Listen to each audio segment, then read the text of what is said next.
regular meeting of the Aurora City Council for Monday, March 10th, 2025 is called to order. Would the clerk please call the roll? Mayor Kaufman. Here. Councilmember Bergen. Here. Councilmember Coombs. Present. Councilmember Gardner. Councilmember Hancock. Councilmember Drinsky. Here. Councilmember Cassaw. Here. Councilmember Lawson. Here. Councilmember Medina. Here. Councilmember Murillo. Present. Mayor Pro Tem Sundberg. Councilmember Curtis Gardner is at the National League of Cities. Yes. And will not join us tonight. Would you please join me in an invocation?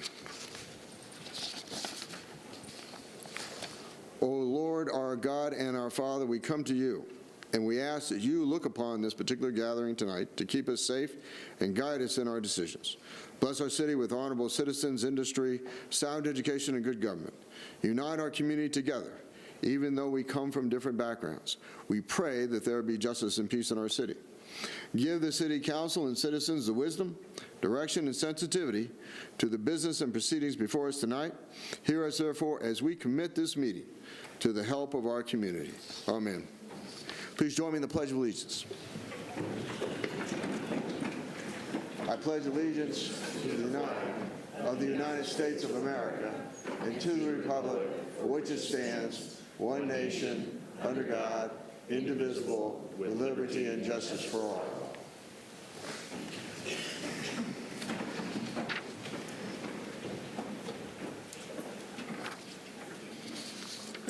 Executive session update.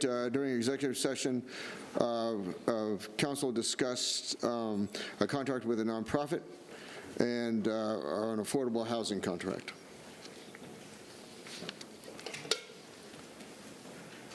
Motion is in order for the approval of the minutes from February 24th, 2025. Mayor, I move to approve the minutes. Moved by Mayor Pro Tem Sundberg, seconded by Cassaw. second by Councilmember Cassaw. Discussion? Seeing no discussion, call for the question on the adoption of the minutes for February 24th, 2025. Mayor Kaufman. Mayor votes yes.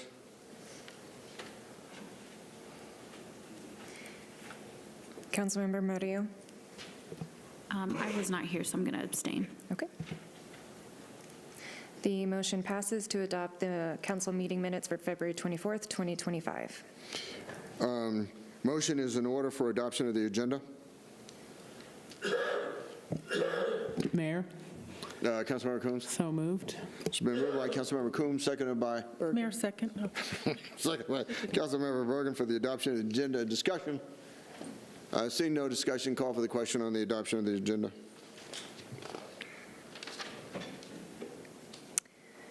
Mayor Kaufman. Mayor votes yes.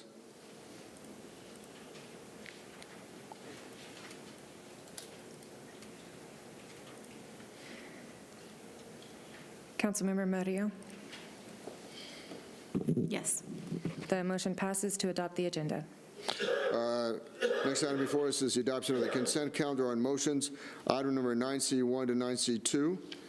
Motion is in order. Mayor, so moved. Moved by Mayor Pro Tem Sundberg, seconded by seconded by Councilmember Hancock to approve the consent calendar on motions. Item number 9C1 through 9C2. Discussion. Seeing none, call for the question on the adoption of the consent calendar on motions. Items under 9C1 to 9C2. Mayor Kaufman. Mayor votes yes. The motion passes to adopt the consent calendar for motions. Motion is in order on the adoption of the consent calendar on resolutions and ordinances.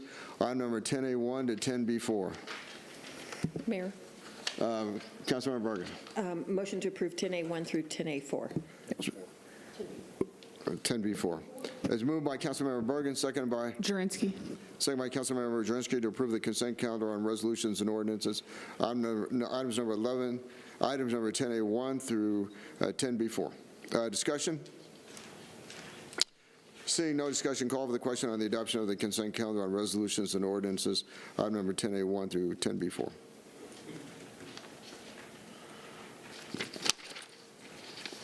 The motion passes to adopt the consent calendar for resolutions and ordinances. Okay. Decorum statement.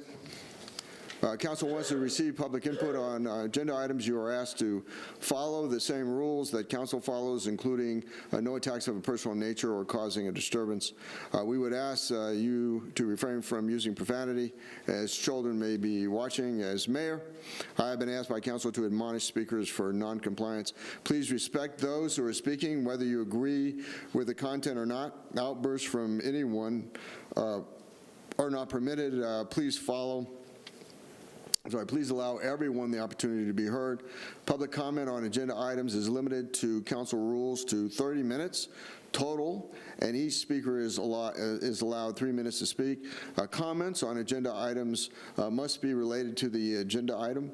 If a speaker does not address the particular agenda item, council asks that I provide only one warning, and after that one warning, the person continues to not address a particular agenda item. The person's time to speak will end immediately, and the microphone will be shut off. The city council must be able to complete the important business of the city. Let me be clear, if this meeting is disrupted, like meetings in the past, I believe council will vote to move the remainder of our meetings for the year to be virtual only. This will also include removing the public invited to be heard part of the council agenda until meetings resume in person. The choice is yours. My hope is that all of you will follow our rules and allow us to complete the important business of the city without disruption. Thank you. Would the clerk please read the title to item number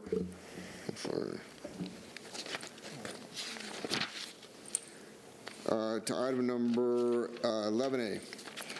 Item 11A is public hearing and consideration of ordinance 2025-06 for a zoning map amendment to rezone approximately 3.91 acres of land to medium-density residential district, R2, located south of the intersection of East Jewel Avenue and South Joliet Street.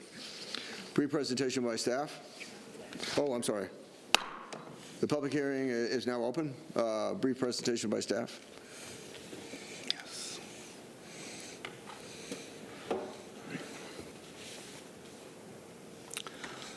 Good evening, Mayor, City Council. My name is Rashid Rabah, and I will be presenting on behalf of the staff. The applicant, Urban Cottages LCC, is requesting approval of a zoning map amendment for approximately 3.9 acres from RR Rural Area District to R2 Medium Density Residential District. The zoning map amendment was recommended for approval by the Planning and Zoning Commission on January 8, 2025, and on March 3rd, the applicant and staff conduct a second neighborhood meeting to discuss the site plan, which was tabled by the Planning Commission on January 8, 2025. The subject property is located south of intersection of East Jewel Avenue and South Joliet Street, approximately 900 feet east of South Havana Street. The existing zoning is RR, and this site is adjacent to R1, low-density district to the east and west, Aurora residential and R1 low-density district to the south, and R1 low-density district to R2 medium-density district to the north across East Jewel Avenue. The proposed zoning is R2. The proposed of R2 medium-density district is to promote and preserve variety type of medium-density housings. The subject property lies within established neighborhood plus type in Aurora Comprehensive Plan. The established neighborhood plus type is characterized by predominantly residential area within a variety of unit type, including single-family, attached, and detached, and multifamily. Excuse me, Mayor. Sorry, Mayor. Yes. Can I just ask staff? We usually have this up on our screens right here, so we can see it better. Is there any way that we could get this? Yeah, Katie. Oh, I'm sorry. Yeah, You're right Katie's here. is contacting Sorry. IT. No, we're good. I texted Katie. She's going to try to get you up to it. I'm so sorry to interrupt. I'm staring at a Thank you, blank. Madam City Clerk. Trying to. And Madam Assistant City Clerk. Please proceed. The zoning map amendment complies with the code criteria for approval for the following reasons. The application is consistent with the spirit and intent of Aurora Place plan because it's consistent with the established neighborhood place type. The applicant demonstrates that the change in zoning will not create any dislocation of tenant or occupant of the property. With that, I conclude my presentation.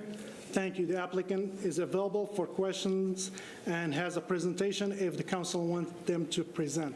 Thank you. Is there a presentation by the applicant? It's up to them if they want to present. It's up to you. They're limited to 15 minutes. And you have 15 minutes for your presentation. Thank you, Mr. Mayor, fellow council members, staff. We're really excited to be here tonight. I'm Carl Nelson with Urban Cottages, 4601 DTC Boulevard, Greenwood Village. We're excited to be here tonight because we generally believe that there's been a missing part of housing within the Metro Denver area. Not only the missing middle, but we're trying to do things that are attainable. With that, my partner Todd Johnson is here, and our planner from PCS, Alan Cunningham, who will present before you. Thank you for having us. Mayor, point of order. Is the 15 minutes anytime we have someone presenting for the applicant, or is that only if there's an appeal?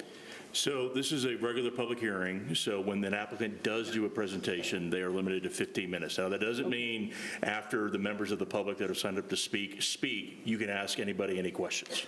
Okay. But this is just their initial 15-minute presentation before we get into testimony. Okay, thank you. Katie, please start the clock over. Thank you. Please proceed. Good evening, Mr. Mayor, council members. Alan Cunningham with PCS Group, helping Urban Cottages with the planning and landscape architecture on this. Well, it's a pretty brief presentation. I'll go through it relatively quickly because I think the staff report was pretty comprehensive and I don't want to be too redundant on some of those items. Urban Cottages, Carl just spoke about that, so we'll get into the meat of the presentation. So I'll go through just a little bit of context and vicinity, and then more specifically about our request before you tonight. So here you can see the site located on the south side of East Jewel Ave, a little bit to the east of Havana, and a little bit to the west of the Ponderosa Elementary School. Zooming in, this is the site. It's 3.91 acres. Again, south side, you can see Havana Street to the west, and we're also located directly to the west of the Havana Heights Pond Park, which is a city-owned and maintained park. To give a little more context on the request, as the rezoning, we've overlaid on here some of the other multifamily and single-family attached properties proximate to the site. You can see a couple of the multifamily ones to the west of the site towards Havana, mixed in with the single-family attached, and then directly to the north of us, across Jewel Ave, is an existing townhome site, Jewel Terraces. I believe it's 20 different townhome units directly north of us. We believe that's important with the request we have tonight, and I'll get into the request from the current zoning to what we would like to see on the site to permit infill redevelopment.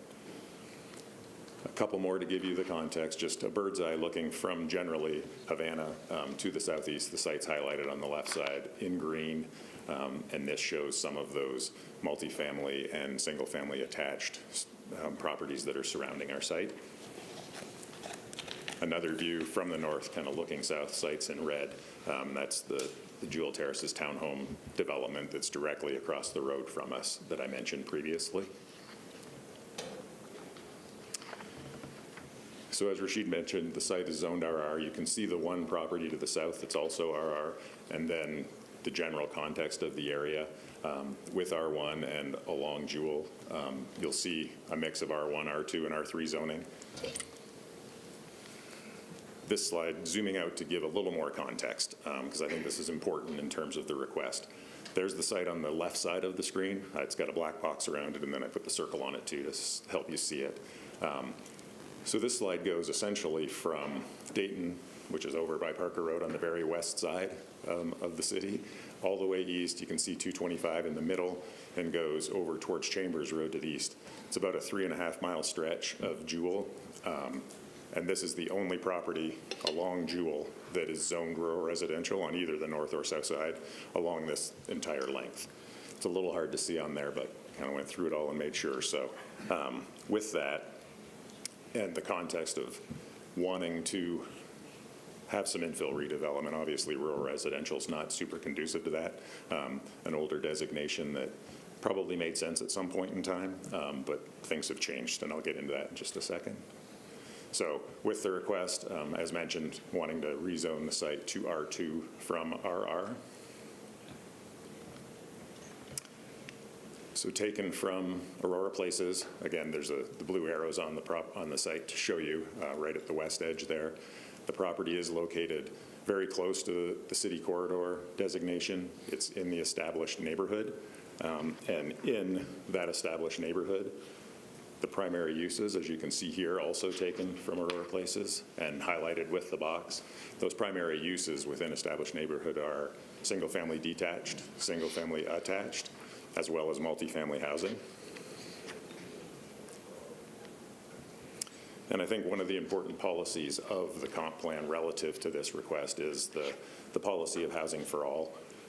I won't go through all of the goals, but on the left-hand side, you can see that, they're generally, and I'm sure you guys all know this, related to increasing high-quality housing options of all types at all price levels throughout the city.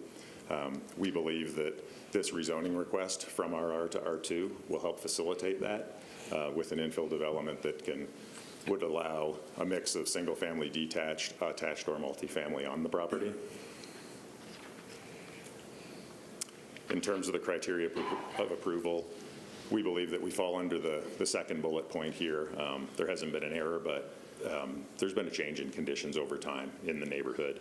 As mentioned, this is the only property zoned rural residential along Jewel. And so in terms of those criteria for approval, as was outlined in the staff report, and we agree with staff that we believe that this request is compliant with the intent of the comp plan for this area. It will allow us to be compatible with the neighborhood. We don't have the site plan before you tonight. That was tabled at Planning Commission and will be, that's why we had another neighborhood meeting last Monday with the neighbors, so the site plan will be coming back online. But with that, we believe that with the rezoning request, we'll be able to be compliant with the size, scale, height, density of that property and provide transition between the single-family detached to the south of us and those attached and higher density uses that are to the north and northwest of us. And it will not create a significant dislocation of tenants as the property is currently vacant. So with that in summary, our request is to rezone this parcel from rural residential to R2 to provide flexibility for infill redevelopment. That development would be residential and would be in keeping with meeting some of the goals of the Housing for All policy in the comp plan. We believe that this is justified in that the rural residential designation being the only one in this part of the city along a collector road doesn't make sense, and R2 zoning specifically says that it should be in proximity to collector roads and transit opportunities. So we believe it's suitable, and with that, we have members of our team here to answer any questions you might have. So, Thank you. is there anyone who wishes to be heard on this issue? Yes. You guys can just sit down. There'll be questions after the public has a chance to speak. Sorry, Kate. Yes, the first person is Shayna Shabatura.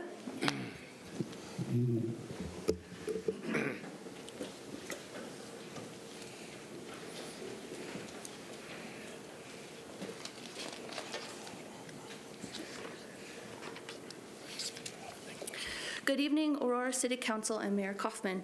My name is Shayna Shabatura. I am an Aurora resident, and I oppose rezoning these sites to R2. From my perspective, the Urban Cottages team has shown a preference for deflection of responsibility and provided empty, disconnected answers to our many questions. I'm grateful for this opportunity to present my experience and express my primary conflicts and doubts.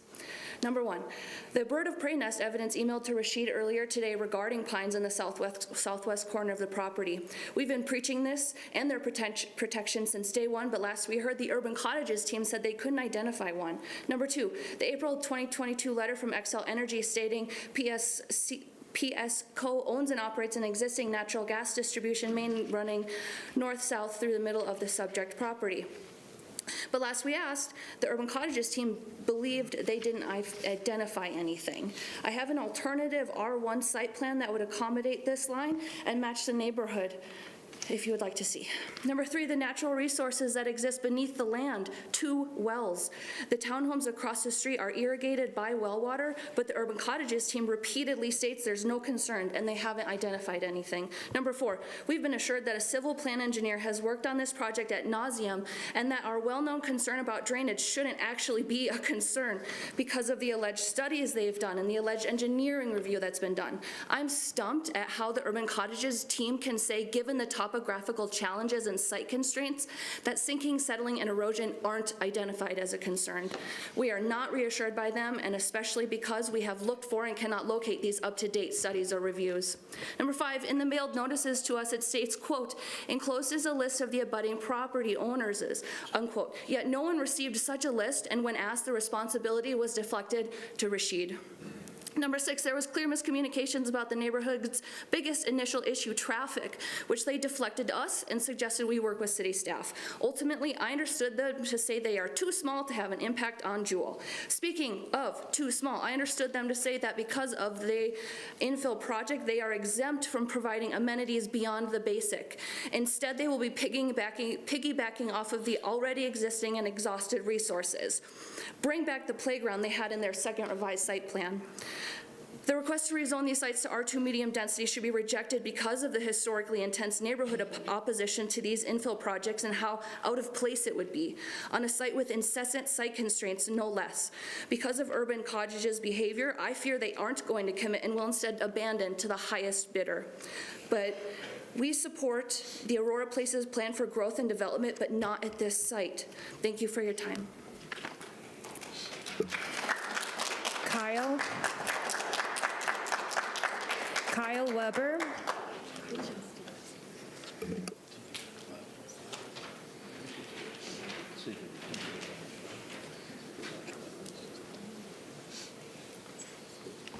Good evening, members of the council and all those in attendance.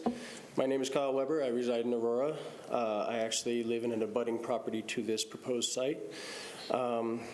We have a lot of concerns. I understand them to say things like the streetlights, security lighting, electrical units haven't been specified and they're not worried about it so early in the project because the builder preference, but no builder has committed to this project yet. There's so much left in the air, so much unspecified. It worries me about the follow-through. The construction of these units would not be comparable to others in the neighborhood. There is a Habitat for Humanity site going in a few blocks over, but that one was kind of forced in with Habitat and the churches. I do believe that this site is out of constraints. They call this a transition into the neighborhood, but it clearly, if you look at it, it actually cuts off another R1 that is right there. So there would be an R2, R1, R2. And let me also clarify, this is 2 sites. This is not just one. This is 2 locations that they're trying to go to an R2. It basically pushes into our neighborhood. The Havana Heights Aurora agreement, from what I understand, is to keep everything in the Havana Heights neighborhood RR or R1. We would ask that you please stay with that. There is a big issue also with the DR Horton development, which is less than a mile away. They are building 300 units that are 1,500 square feet, and they have already broken ground. They're already well on their way. So they are providing plenty of affordable housing. The community is restless right now. over the continued confusion and concern about this low income, if you would call it that. They've been unable to give us a market price on it. So I understand that we want more affordable housing, but we still don't know if this is going to be affordable housing. There is no outside support for them, no backing from other organizations, no HOAs, no city staff, et cetera, backing them up on this. So I implore the council to take the best interests of our neighborhood in mind when you make your decision. When the neighborhood has a resounding no coming at you, we have 114 signatures from the neighborhood just around that area that say no. Do the right thing for the sake of our community, the character of Havana Heights, and keep it an established neighborhood, please. Thank you. Gary Peterson. Gary Peterson.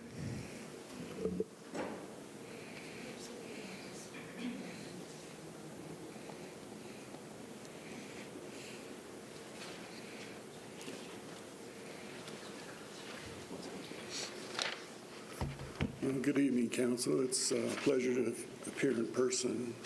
We had some virtual issues before. My name's Gary Pedersen. I'm a resident on Jewel, 11070 East Jewel Avenue. I'm on the Havana Heights Park, which is just across from where this new development's supposed to be. I am an abutting property owner that was never informed of any of this until I actually drove by and saw a sign, went and met with Rashid and got the information and got an understanding of what's going on here. There was a petition that I was a part of. I went to 80-plus doors, door to door, and I found out something very unique about this neighborhood. And this is a very diverse neighborhood. It's almost like walking around the globe and seeing different nations, different languages. People from all over this world live in this little neighborhood. And one thing I found out is after talking to them, and they would look at this and they would sign this petition, they all said the same thing. They do not want a zone change on this property. This is over 100 signatures of residents in that immediate neighborhood that don't want to see this change. And that's what I would implore you to do, is put the voices behind those signatures on that petition and do the right thing on this particular hearing. Reject the zoning request based on the strength of neighborhood response, over 100 signatures that are telling you, we don't want this. Now, you may have 3 or 4 people stand up and want to change this, but you have a whole neighborhood that wants not to change this. So I'm just imploring you, asking you to do the right thing for this neighborhood and reject this zoning. Thank you for your time. Gary Ravdell. Gary Ravdell.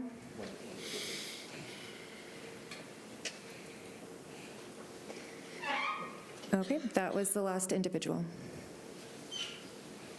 So, questions of staff? Questions of staff, the applicant, or questions of staff or the applicant? Mayor? Councilmember Bergen. So first for staff, what is density for R1 versus R2 in terms of units?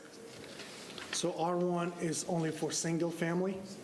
R2 is a variety, can be duplexes or fourplexes. But what is the density typically for R2?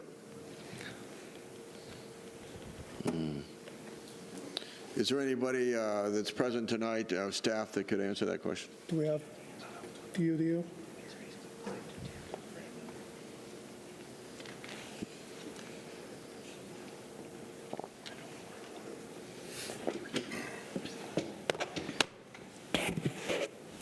Good evening, Brandon Camerata, Planning Manager, Planning and Business Development.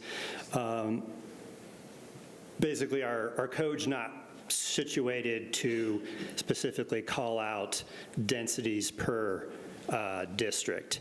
And so I think Rashid represented it correctly, as R2 allows a variety of housing types as compared to RR, or R1. So it does allow for small lots, right? Mayor, through you, not small lots in the context of the UDO in terms of how it's defined in sub-area C and things of that sort. Okay. Second question for staff. Was a traffic study conducted? I'm sorry, what study? Was a traffic study conducted It has been done and was approved. and was approved? Yes. Okay. And then, Okay. Oh. Please proceed. sorry, and then, one more for staff. In our backup, I did not see the petitions that was mentioned. Do we have that? Yes. No, excuse me, excuse You know me, what, I'm let me talking tell you to our what, staff. Unless I recognize you, or unless you're on the dais or in this panel, please don't comment. That's not authorized. Yeah, my question is for staff. Was it in our backup? For my understanding, it was sent to all the city councils. Okay, I didn't see it. Okay, thank you. For the applicant, I know this is about a zoning tonight, from R to R2. However, from reading the backup with the Planning Commission, the site plan was going to go before the Planning Commission, but then got tabled. So normally, this is a separate question on zoning versus the site plan, but I do have a question on the site plan because I read that it would be 32 paired homes. Is that correct? Go ahead, start. Yes, the plan previously that went to Planning Commission had 32 paired homes on it. It was tabled. We're looking at another plan, another option to see. There was some adjustments requested with that, so we've been looking at the plan to see if we could revise the plan. We're still thinking paired homes or duplexes on the property, and the plan that we showed at the neighborhood meeting last Monday was 30 units, so we reduced it by 2 and changed the configuration to reduce adjustment requests and increase the buffers to the neighboring properties. Okay, so there's no plans to increase the number of units? It's actually to reduce it slightly based on the configuration, and they're still alley loaded? And that was done for what reason? A couple of reasons, but mostly to be able to put attractive front architecture to the surrounding property and to Jewel by putting the vehicles in the back to be alley loaded. We can address Jewel with front architecture that has nice articulation and porches, sort of a more pedestrian and friendly presence than just garages. Okay, and then on the, there was a question on water source. Do you have a water source with the city would provide the water, correct? Yes, thanks for the question. On the water, yes, we are going through the city. There were 2 older wells. Those of course get abandoned and plugged and are no longer, or can no longer be used. And so everything would come through the city system, and we wouldn't be degrading any groundwater in the area. Okay, I know that's a concern for our director of water to not use groundwater. And then there was something on erosion concerns. Can you address that? I think some of the questions were around, and we did receive these questions in our 2 neighborhood meetings that we had, plus at our planning commission as well. There's some concerns about engineering from that perspective. Of course, this is zoning, but we have actually advanced our site pretty far into the process, and we also had the site plan. And there was concerns about retaining walls. However, those will go through the city process for review. Plus, we will also have third-party reviewers that would not only be looking at the structural components of our site, but also looking at everything around us for global stability. So we believe that issue will be addressed and will be thoroughly analyzed as we get into the next steps of this project. Okay, and then lastly, these are for sale homes? Yes, they are not affordable. We reiterated that point last week as well. This is not an affordable project. This is a market rate project. Market rate for sale, though? Yes. Not for rent? Yes. Okay, thank you very much. If I could recognize the city manager for a minute. City attorney. I'm a city attorney, I'm sorry. So just for your edification, council members, this is a quasi-judicial hearing on this public hearing. This is about the zoning change, as Councilmember Bergen mentioned. Although we're curious about what the plat may look like later on, the site plan may look like. It's not relevant for this particular hearing.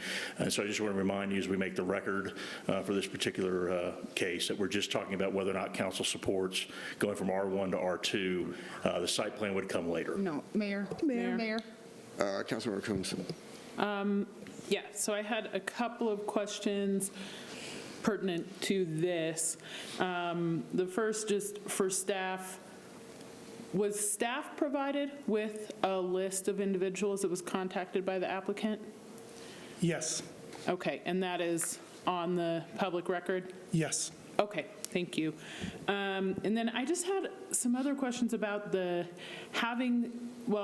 okay, so also there was mentioned an agreement between the city and Havana Heights to maintain all zoning as R1 or RR. Is there any type of written agreement to that effect between the city and Havana Heights? I'm not aware of the agreement. Okay. And then with respect to this parcel being zoned RR, we're not a rural location at this point. So my question is just when we were doing, and this, Brandon, you might be the best person to answer this, or Mr. Camarada,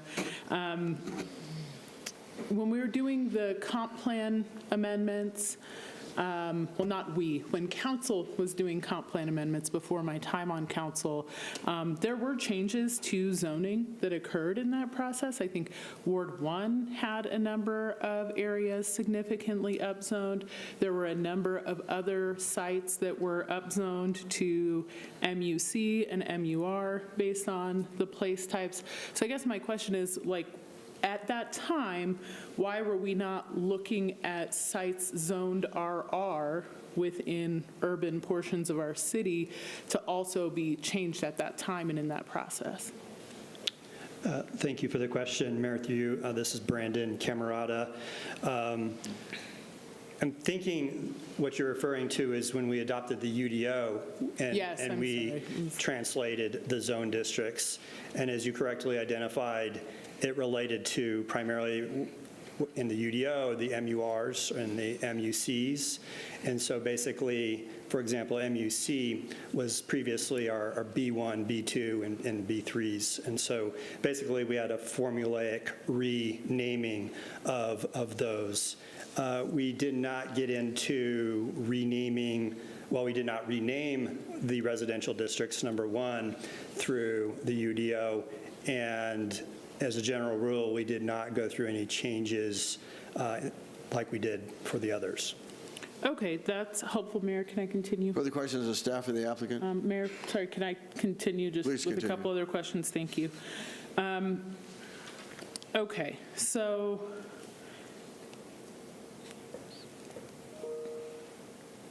nope, actually, I think that's everything. Mayor Thank you. Jurenski. Councilmember Jersky. Thank you. First, just to correct the record, our city attorney said that this is quasi-judicial, and we're talking about going from R1 to R2, but we're not. We're talking about going from RR to R2. I have some concerns. The gentleman said, Councilmember Coombs just asked a question about it, that there is some sort of agreement in place with Havana Heights to keep it RR or R1.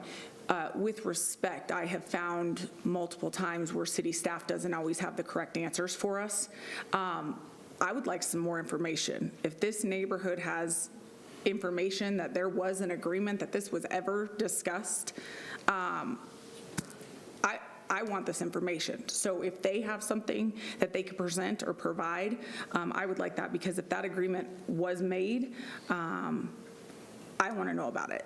And also, for me, I have casted some unfortunate votes in the past for development that are grossly out of place in this city. But the zoning was already approved, the development was already approved, it went through the planning commission, it was all approved. Really, legally, we had no reason to not approve that development. In a zoning request, my concern specifically in this city is we continue to grow and we continue to build, and talking about going from RR to R2 and just skipping right over R1, especially if small lots would be allowed in R1. I wonder what that would look like. But my concern is we continue to grow and grow and talk about building density and rezoning a lot of areas into more mass density building. And our city isn't even able to address public safety. In my view, we're not even keeping the current residents of Aurora totally safe. I'm just going to say it. So again, I've casted some votes for some very unfortunate developments in this city. I've casted votes for very positive developments in this city. But when it comes to zoning and changing zoning to allow more mass density building, I have a concern, and for me, I don't know that I'm prepared to cast a vote either way tonight because I want more information. I don't believe this gentleman just made this up out of the clear air. I don't know how long he's lived in this neighborhood, but I would like more information if there is some sort of agreement in place. City Attorney, can I speak? Thank you. If there is something in place somewhere that these residents of Havana Heights have this agreement. Like I said, with respect, city staff has given us incorrect information in the past.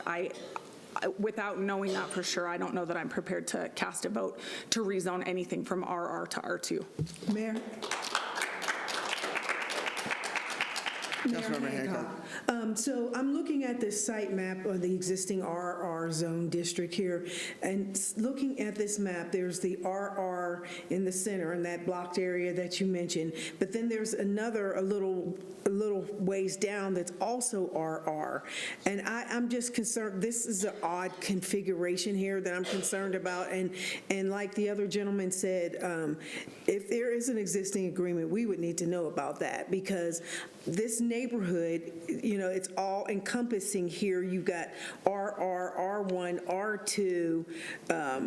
It's just a mixed conglomeration of things. And for the cohesiveness of this area and the open space that we all love to see and have, I think we should be a little bit more thoughtful before we just I'm not prepared, like my colleague, to cast a vote for this because I really feel like we need more information here, and I don't know that we have it. So just a point of order real quick. We got to, because it's, again, quasi-judicial, let's keep it to questions for the applicant or the individuals who testimony, and then, okay, and then once we get once the hearing's closed, we can make a motion to do what you got, and we can discuss it. So the RR, is this the only plot that the applicant is wanting, this one RR piece here, or is the other RR piece going to be taken up as well? To the applicant, right. For the applicant. I believe if you're asking about the property to the south that was also shown as RR, that one is not part of this application. Okay. Okay. Mayor. Further questions of the applicant or staff of the applicant? Mayor.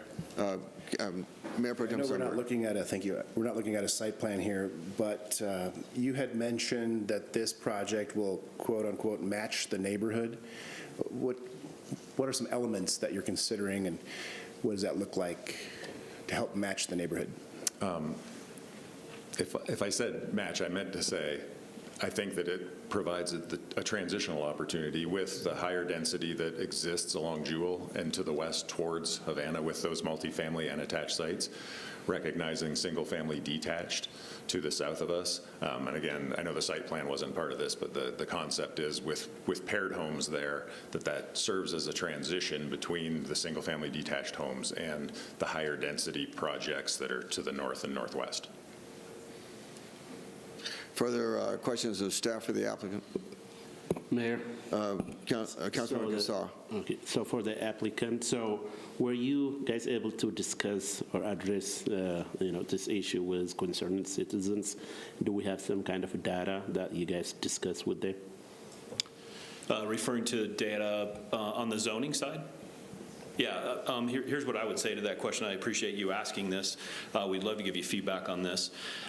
We purchased the property, and what we go through is a title search And we also go through very detailed due diligence as part of purchasing properties. So one, there is nothing on our record or in the county records that state any agreements different than what is in the zoning criteria, the comp plan, and so forth. So we find no agreements. I think we would oppose the concept that there's some agreement out there. There could have been some discussion had at some point, but there's nothing on the property that actually dictates any additional zoning outside of what the city's criteria is. Okay, further questions of staff and the applicant? I just have a question. Councilmember Lawson? Yes, I just have a question for you. So my question is, with this, I know you had the community meetings. I can't discuss that right now because we have to close this public hearing. But in terms of the 32, I'm looking at this. This is, to me, a lot of density in this area. I'm a Ward 5 council member. I know what some issues are with some development that's coming in my area. But why would you go with 32? And then my question is why can't it match what the neighborhood is like? Like, why does it have to be so different? And then on top of it, what is the magic number of 32? Yeah, we actually don't think it's that much different. If you actually go to the northeast and some of the exhibits that we've shown you today with the townhomes, that's actually denser than what we're proposing. And we have, in our latest site plan, put together even larger buffers away from Jewel and the southern properties, the closest neighbors to us. So again, this is not, the site plan discussion, but we feel free to give you that feedback, and that's what we're committed to. We actually started out with 38, and that's really just trying to find, something again that will help Aurora with its housing. Try to find, something that is attainable within the city of Aurora, fits the context of this neighborhood. And again, we feel it fits right in. It's actually duplexes. They're not townhomes, so they provide a little more room than what you're seeing around us. And I would even say that the duplexes that we do propose, if you looked at them side by side compared to a single-family house, you may be hard to tell which one is a duplex and which one is a single-family house, because the sizes are going to be very comparable. The forms are going to be very comparable from that perspective. So, again, unfortunately, you're not seeing all that architecture. You're not seeing that tonight in the zoning side of it, but that's how we feel. And that's really how we design our communities, too. We want to fit into the community and provide that housing, not really put up, 4 or 5 story multi-family building. This is more context driven for us. Mayor? Further questions of applicant and staff? To staff, I just want to get clarification again on R1 versus R2. So in R1, it's single family attached. No. That is correct. Or detached. It's detached, right? Single Can be family. attached or detached. Detached is single family. Right. But if it's a duplex, a paired home, where they're connected by a common wall, correct? Correct. Then that would be that's not an R1 at all, ever? It has to be R2? Yes. That can be R2 too.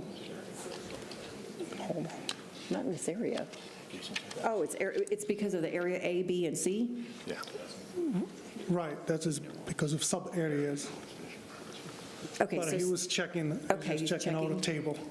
I guess because it's not, obviously, it's not multifamily, it's not high-rises. It's not high-rise. It's going to be, what, 2 stories? So, Mayor, through you, in sub-areas A and B, duplexes are not permitted in R1 zoning, so only single-family detached. Or, okay, in areas, that's interesting, because I'm in area C, southeast Aurora, which almost seems the opposite to me, that attached single-family duplexes or paired homes in my area get to be designated R1, where I have tons of single-family homes in the entire area. And yet, in the more dense areas, our code has it, really, to my opinion, backwards. But bottom line, it's paired homes with a common wall, two-story. Thank you. Further questions of staff of the applicant? Mayor, Councilmember Coombs. just to that point from Councilmember Bergen, in terms of looking at the footprint of the homes compared to the single-family homes in the area, what would be the comparison kind of between, well, I guess, never mind, that's a site plan question, never mind, can't ask that. Further questions to staff of the applicant? Seeing none, the applicant, if they have anything. I'm sorry. Does the applicant have anything else? They have the right to full opportunity to. Does the applicant have anything else? Really? Yes, we would love to actually give you a little more feedback to some of the questions that were raised so that you have all the information. The one point that I would get back to you on that you were just talking about, the zoning side of it, we're in a very unique area. We have this you remember what the classification is, but it's in all other parts of Aurora, you'd be exactly right, except for our particular area of Aurora because it's how it's currently zoned. So that was one clarification. It gets very deep into defining that exactly, and that was one of our issues when we went through. We would have done R1 if that was the case, but again, for this particular area, it didn't allow duplexes. So. Just a side note on that one. The other ones that were brought up that we wanted to talk about, there was a mention about a gas line running through the site. That is something that will get worked out during the site plan. It's actually something that we've worked with Excel already.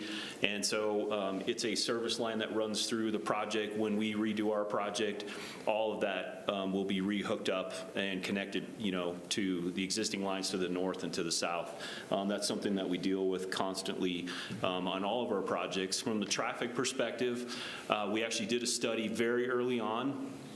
Those projections actually looked at 36 units on the site. We are now down to 30 units, and so we have, almost a 20% decrease in those numbers. Those numbers in their projection did not hit the threshold for triggering further analysis in the city's process or the standards. But even with that analysis that we put together, there were no adverse effects to Jewel or any of the further intersections like Havana as well. All of that traffic was able to be absorbed into the network that's out there. The network can actually support more traffic, of course, than what you see today from that perspective. The amenity side of it, we actually do have a smaller amenity area on our site, but again, this is a site plan issue, but we are right next to the park that's out there. And so we're working with what is currently out there. We talked about the engineering already, and we believe that has been handled. The initial species analysis that we did about 2 years ago did not identify anything on the site. We appreciate the neighbors actually being out there and showing us that, yeah, there are some birds in the trees, and those are something that we would actually work through as we further go into our process. That's part of your standards. That's part of what we do as well. And we make sure that there's no threatened and endangered species that are being impacted by the project, or that there's certain times of the year that those things can be dealt with. Let's see, what am I missing? No. Okay. Anything else? No, thank you. Thank you very much. Public hearing is now closed. Motion is in order. Mayor, Councilmember Coombs. move to approve item 11A. It's been moved by Councilmember Coombs, seconded by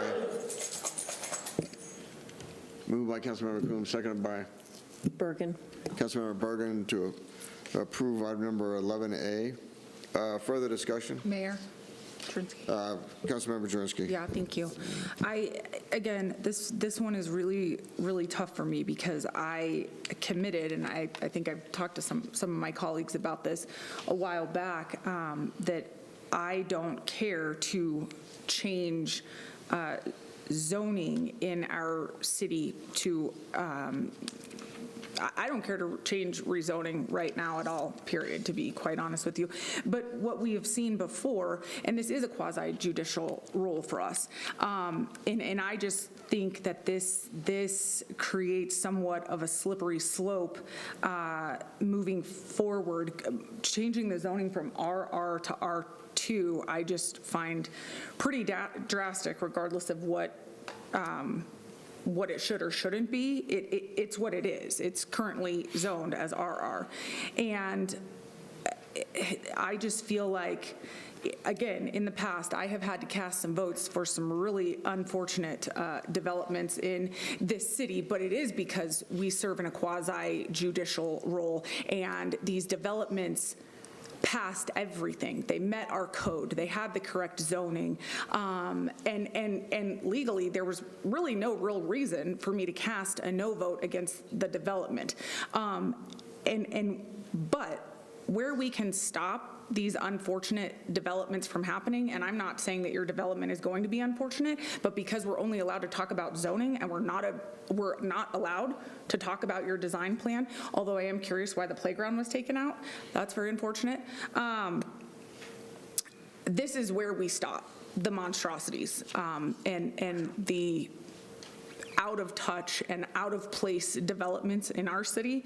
And so for me, I really do not care to change any zoning. I, again, feel like public safety is a big issue in our city, and mass density building for me it's not going to be an option. Further discussion? Mayor. I'm sorry, Councilmember Coombs. So I guess I'm concerned about the fact that we have many places in the already developed portions of our city that have adequate infrastructure and yet are not able to be a part of building our city in such a way that we can address our housing crisis. That we can build homes close to services, right? We have a large number of areas of our city that lack services, and we build a lot of homes in those areas. In this instance, this is very close to all of the critical services that folks may want along Havana, and creates an opportunity for folks to have access to walkable communities, walkable neighborhoods, which are good for people's physical and mental health, and also good for our air quality and our environment as a city. And so to me, it seems like not creating a more dense zone actually is passing up a really important opportunity. I agree. I wish at this point that we could secure certain guarantees that could help set folks' minds at ease in relation to the site plan. And I do think that's a part of our process that I've always struggled with, is that we can't talk about site considerations while we're talking about zoning, because I do think that it makes a really big difference when we can have that holistic conversation. I think it helps people to understand what's really going to happen. That's to no fault of the team here presenting before us tonight. But in my view, this is part of the developed urban portion of our city, and therefore it's appropriate and responsible for us as a council to take advantage of this opportunity for infill redevelopment. Mayor? Mayor Pro Tem Sundberg. I've been listening, and respectfully, I heard Councilwoman Jurenski's concerns, but I might want to ask her, for the betterment of my understanding, I know that you have regrets with certain developments, but maybe not rezonings, and if that's the case, you could clarify. But I understand the regrets you might have at Peoria and Parker and the quote-unquote monstrosity of that. Correct. Okay, so that's an example that might be there. Peoria and Colfax is another affordable housing project. These things look like they're kind of Stalingradish from time to time. So is it really a development regret, or is it a rezoning? Because we do rezone from time to time in various ways, from industry to residential and vice versa. And then with the safety aspect of things, we have got tens of thousands of single-family homes and duplexes coming to Northeast Aurora. So do we put a moratorium on such things? Where do you stop? Where do you draw the line? Which neighborhood should stop? just a question. I'm not forcing any strong opinions. I'm just being part of the conversation. And so this looks tastefully done to me. I understand how, we'd love to keep that an open space, especially if it's in your neighborhood, or how many single-family homes would you like to cram in there? That wouldn't look too good. Perhaps Brandon could tell us how many you could squeeze in there. But it looks thoughtfully done to me as well, and could blend. And these are just some of my thoughts. Mayor? Further questions? Councilmember Bergen? Yeah, I think what's difficult for me on this is the zoning of the R1 and the R2 in this particular area. It's very confusing because if this was, truly what I consider R2 because of Area C, then you would have much more density allowed. This is 32 paired homes, or whatever, 30, yeah, which to me is really R1. It's just, I don't know why we ever came up with A, B, and C areas, especially when you look at your area, Councilmember Sundberg, is northeast, where, as you said, they're putting in duplexes, paired homes, they're putting in small lots. So they're actually looking to put in density, and it would be under R1 in those cases. Same in my area, R2. Well, we were just told that the attached single families are allowed in Area C. Under R1. So I think that for me, that's what's difficult. And so I don't look at this as RR to R2. I actually look at it as RR to R1. We do have a housing crisis. We have heard that, from a supply and demand perspective, that people are not able to afford homes. And I don't know your price points. I hope they will be reasonable, with the paired homes. But we're not talking about rentals. We're talking about for-sale homes that are very much in need, especially in this neighborhood, in this area, where there's not a lot left that's going to be built brand new. So for that reason, I would support the zoning. Further discussion? Mayor? Councilmember Jaworski. Yeah, thank you. So I do real estate personally, and homes are staying on the market right now for record lengths of time. Times that we have not seen homes stay on the market since probably 2019 or 2020. Homes are staying on the market for drastic periods of times. People are having to lower the price of their homes. We right now, we do have, what the problem is the inflation and where our current interest rates are, and forcing people to rent versus be able to buy, which is also unfortunate. But again, I think that, listen, we all know in the media I've been called crazy 100 times for allegations that I've made and not having proof, right? But then I'm proven right. A gentleman came before us tonight and said that there is some sort of an agreement with the Havana Heights neighborhood to keep it RR or R1. With respect, we're not allowed to talk to them right now. We're in a quasi-judicial role. Now, he made an allegation. I would like to give them an opportunity. If that is true, I want to know. If that's not true, then maybe my tone will be different. But look, I've been accused of saying all kinds of things that are, I think, hysterical, maybe, or a feature of my imagination. I don't know. But I've been proven right every time. And this gentleman came up here and told us that there is some sort of agreement. I would like to afford him the opportunity to prove that. Mayor? If I could defer to the city manager. City attorney. I can keep getting. Well, I was going to ask for a motion, but. Let me defer to the city attorney first. I guess I'm taking Jason's job, but if there, and again, Councilmember Drinsky, I agree. I don't know where this agreement would live. I would like to know. That's what I'm saying. So the other option is if this motion was either withdrawn or is defeated, it could be moved to continue this. Which is what I wanted to do. Okay. I would like to make a motion to continue this so we couldn't get that verification if there is such a. I would like to second it. Okay, so hold on, there was a motion on the floor, so Councilmember Coombs, are you okay with that substitute motion? Yes, I'll withdraw my motion. And let me just say, that would have to be recorded, would it not? Usually, if there's an agreement among land, Right. about, on pieces of property, they would be recorded in has the to be land records. Well, it's only, to be legal, it has to Correct. be Yes. recorded. Yes. Correct. Correct. So there's my motion, and Jurenski, you I would like to seconded? second that, yes. Okay.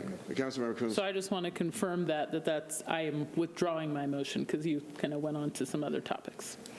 Okay, so the motion's been withdrawn, and now a new motion has been put forward by Councilmember Bergen to continue this for 2 weeks? 2 weeks. Very well. Okay. Further, it's, okay, it was moved by Councilmember Bergen and seconded by Jurenski. Councilmember Jurenski to continue for 2 weeks. Discussion? Mayor? Councilmember Jurenski? Yes. To the residents, if you could email me, my information is on the city's website, if you could email me, and please keep opinion out of it. Councilmember Please keep- Jurenski, quasi judicial, we've already had the hearing, So who are they going to provide what they have to? Provide it to staff. Okay. Yeah, again, because it's quasi judicial, there shouldn't be any Okay. communication among the council members. I'm just concerned because they said that they gave the petitions to staff. They say they gave all of this to staff, and yet we don't have it. We don't see it. So I'm concerned. They said they emailed council. They didn't say they gave it to staff. They said they emailed council. No, that's not what they said. They said they gave it to staff. They said they emailed council. So, okay. Is there further discussion? To the homeowners, please communicate with staff and not directly with council during this process. Is there further discussion? Just a point, Mayor. Regarding homes that are on the market, certainly that's the case, and especially it's the interest rate, but new homes are moving because, largely, they're moving faster because they buy down the interest rate. That's what I'm seeing in my neighborhood, and, okay. Very well. And then, certainly, this little tidbit needs to be found out Okay, first. very well. Is there further discussion? Seeing none, call for the question on the adoption of the Bergen motion to continue for 2 weeks.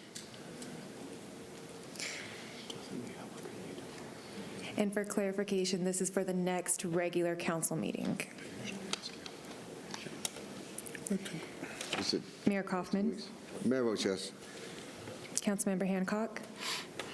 Yes. The motion passes to continue this item until the next regular city council meeting. Always has to be recorded.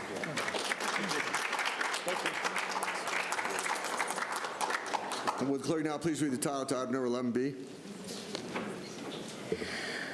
Public hearing and consideration of ordinance 2025-21, declaring the 13th Avenue Station area as a blighted area appropriate for an urban renewal area. Presentation by staff. Good evening, I'm Jennifer Roscoe, Project Manager within Planning and Business Development. I stand corrected. Public hearing is now open. Presentation by staff. Jennifer Roscoe, Planning and Business Development. Tonight, you are conducting a public hearing and considering an ordinance to declare the 13th Avenue Station area blighted and appropriate for urban renewal. In the meeting packet, we included the property conditions assessment. This survey, often called a blight study, was finalized by the consultant Matrix Environmental in late 2024.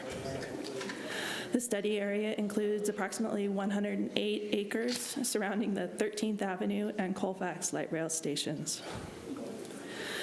In the conditions assessment, the consultant documented evidence of 6 blighting factors within the study area, and therefore concluded that the area does meet Colorado's statutory minimum for council to declare the area blighted and appropriate for urban renewal. If council makes a declaration of blight, next steps will involve staff negotiations with the other taxing jurisdictions, and ultimately the creation of an urban renewal area would allow for the use of tax increment financing to assist with necessary public improvements.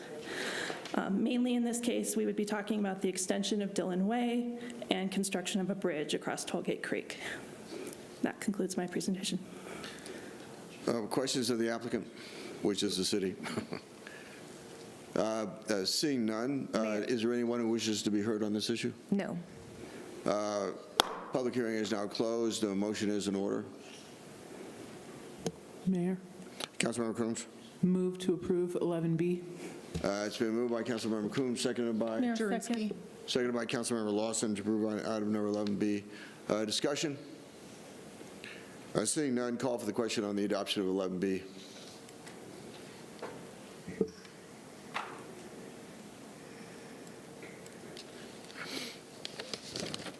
The motion passes to adopt item 11B. Will clerk now please read the title to item number 12A? Item 12A is introduction of ordinance 2025-22 to exercise the power of eminent domain for acquisition of certain properties for Aurora Water's SC10 and SC11 sanitary sewer upgrades project. Brief presentation by staff.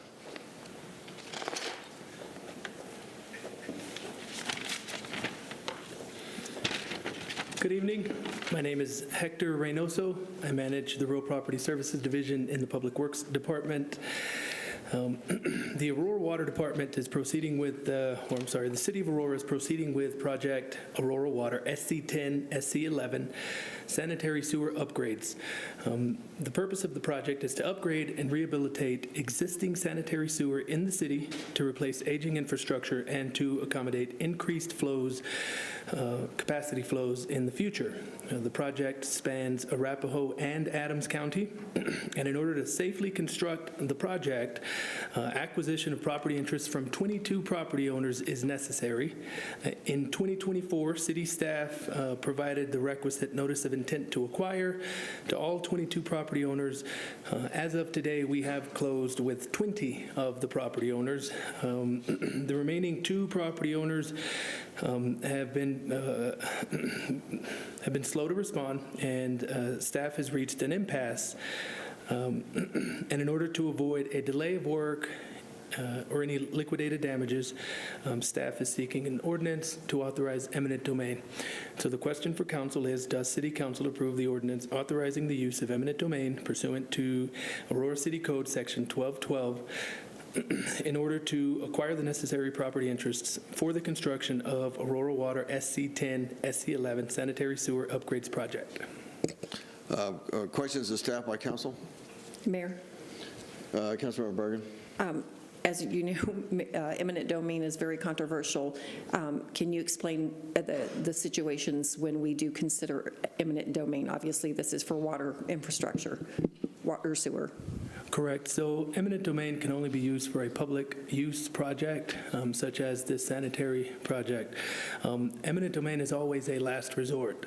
It's only used by staff if and when City Council authorizes an ordinance. We never threaten eminent domain to property owners, and we only use it as a last resort when we've reached an impasse or property owners have become unresponsive, as the case for these 2 property owners. Okay, thank you. Further questions of staff? Mayor. Councilmember Murillo. Thank you. I wonder if you could just clarify the location. I'm looking at the visual and just comparing it to Google Maps. That's like in the middle of the property, or is that a street? So, and I'm specifically referring to Colfax and the Sable area. Colfax and Sable. Yeah. So the project limits should all be along property boundary lines. Okay. So they're not cutting through the middle of properties. Okay. Further questions? Councilmember Hancock. Back on her question, Councilmember Marie's question, on Colfax, where the dotted lines are 11, 12, 14, 15, those dotted lines there that you have in the packet, are those private areas, homes, or what are they? Let me get to that. So the 11, 12, 13, and 14, is that what you said? 11, 12, 14, 15?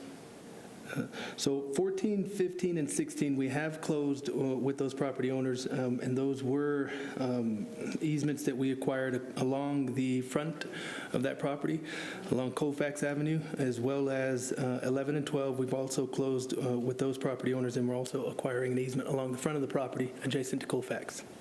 So the ones that we're doing the eminent domain, they actually look backwards. point that out to me again? Yes, ma'am. It's numbers 29 and 33, and you can see them on page 365 of your backup. So they will get fair market value for when you do the eminent domain, correct? Oh, yes, ma'am. They're allowed, they're compensated fair market value. The city pays for an appraisal for the property owners to obtain an appraisal at the city's expense to help justify what that value is. Thank you. Further questions of staff? Seeing none, motion is in order. Mayor, Councilmember Murillo. so moved. It's moved by Councilmember Murillo, seconded by Hancock. Councilmember Hancock to approve item number 12A. Discussion? Seeing no further discussion, call for the question on the approval of adoption of item number 12A.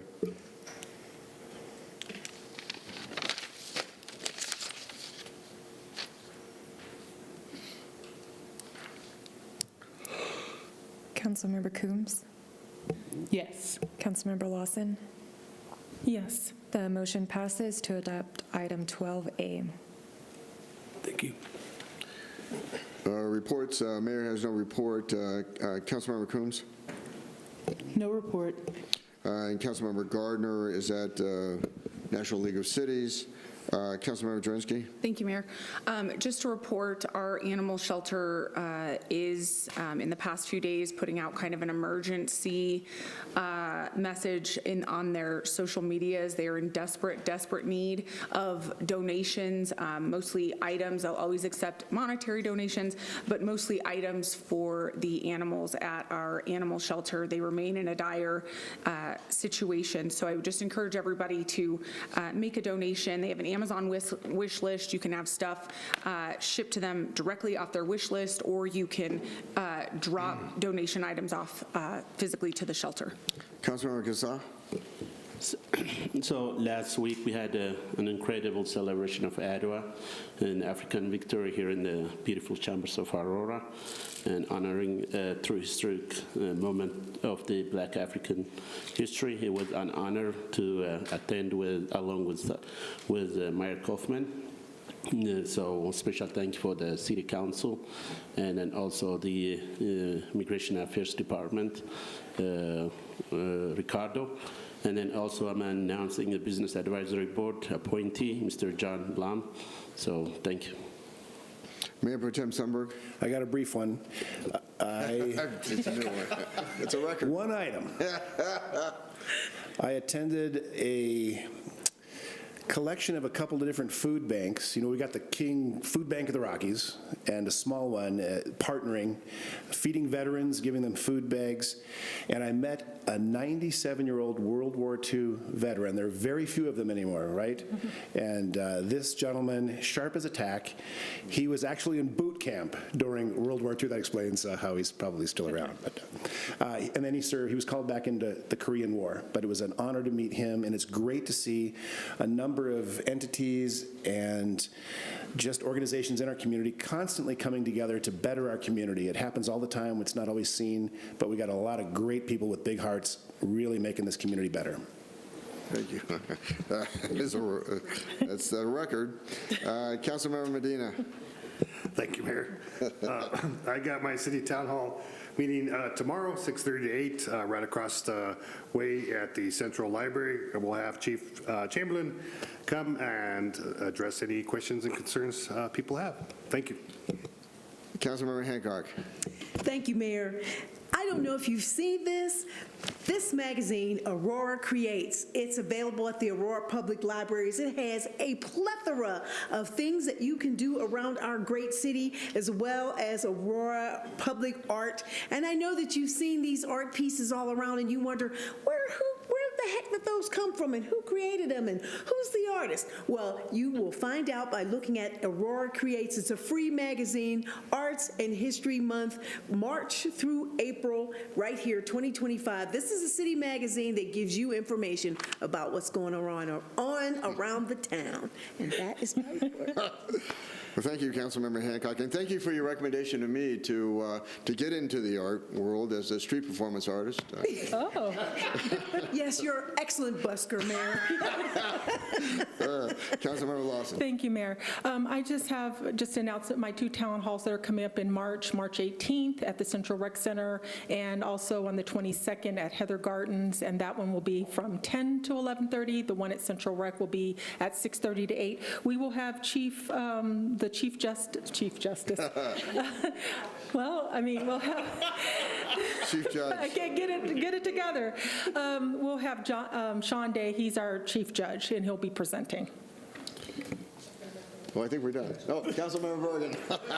Thank you, Mayor. I'll go quickly through a lot in the last couple of weeks. Had Accelerates Aerospace and Defense Policy Committee, the Fitzsimmons Redevelopment Authority special meeting, Roadway Committee with E470, Build Up Aurora Task Force meeting, the Management and Finance Policy meeting, and then more exciting was the Infrastructure Task Force tour of the city on a Saturday. And we had some people from the task force on our van that had never been to Southeast Aurora. They didn't even know it existed. They thought it was a different part of the whole Colorado country. Feels like it. Anyway, and then lastly, my town hall is on the 19th of March next week from 6 to 8 at Heritage Eagle Bend Clubhouse, and we'll have Pete Schulte, our city attorney, talking about all things that we do at the city involving high-priced attorneys. And then I'll do my general updates that I always have on traffic and just council initiatives. Thank you. Seeing no further business before the Aurora City Council, meeting is adjourned.